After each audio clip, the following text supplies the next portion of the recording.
If you want to change the world, start off by making your bed. If you make your bed every morning, you will have accomplished the first task of the day. It will give you a small sense of pride, and it will encourage you to do another task, and another, and another. And by the end of the day, that one task completed will have turned into many tasks completed. Making your bed will also reinforce the fact that the little things in life matter. If you can't do the little things right, you'll never be able to do the big things right. And if by chance you have a miserable day, you will come home to a bed that is made, that you made. And a made bed gives you encouragement that tomorrow will be better. To pass SEAL training, there are a series of long swims that must be completed. One is the night swim. Before the swim, the instructors joyfully brief the students on all the species of sharks that inhabit the waters off San Clemente. They assure you, however, that no student has ever been eaten by a shark, at least not that they can remember. But you are also taught that if a shark begins to circle your position, stand your ground. Do not swim away. Do not act afraid. And if the shark, hungry for a midnight snack, darts towards you, then summons up all your strength and punch him in the snout, and he will turn and swim away. There are a lot of sharks in the world.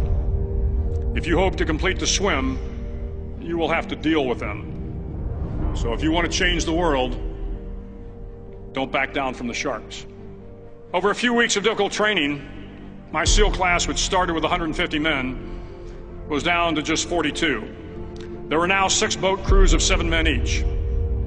I was in the boat with the tall guys, but the best boat crew we had was made up of the little guys, the Munchkin crew, we called them. No one was over 5'5". The Munchkin boat crew had 1 American Indian, 1 African American, 1 Polish American, 1 Greek American, 1 Italian American, and 2 tough kids from the Midwest. They out-paddled, outran, and outswam all the other boat crews.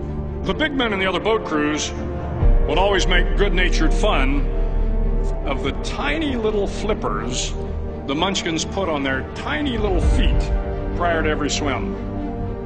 But somehow these little guys from every corner of the nation and the world always had the last laugh, swimming faster than everyone and reaching the shore long before the rest of us. SEAL training was a great equalizer. Nothing mattered but your will to succeed, not your color, not your ethnic background, not your education, not your social status.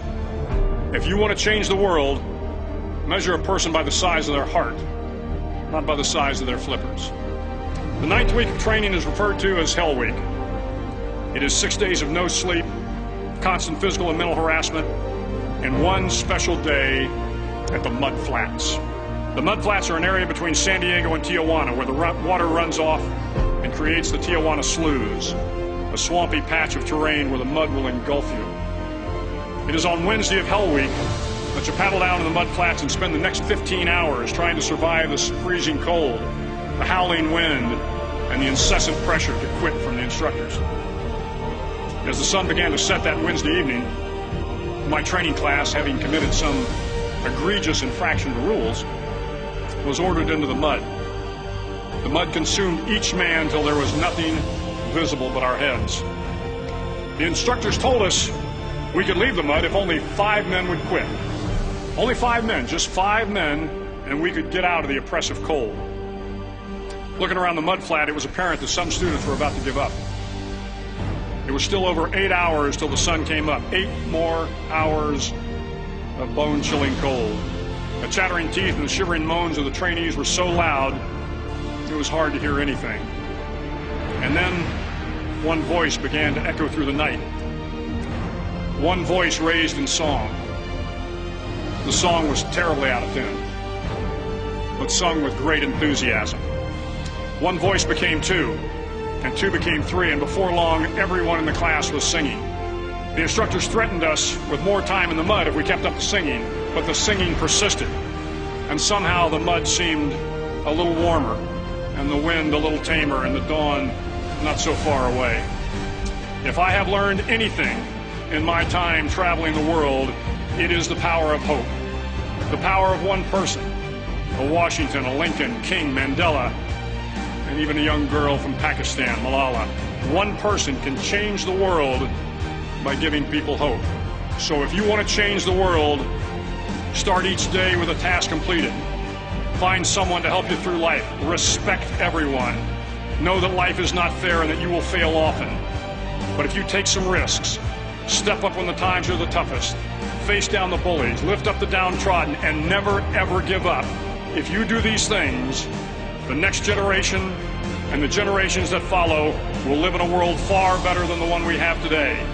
And what started here will indeed have changed the world for the better.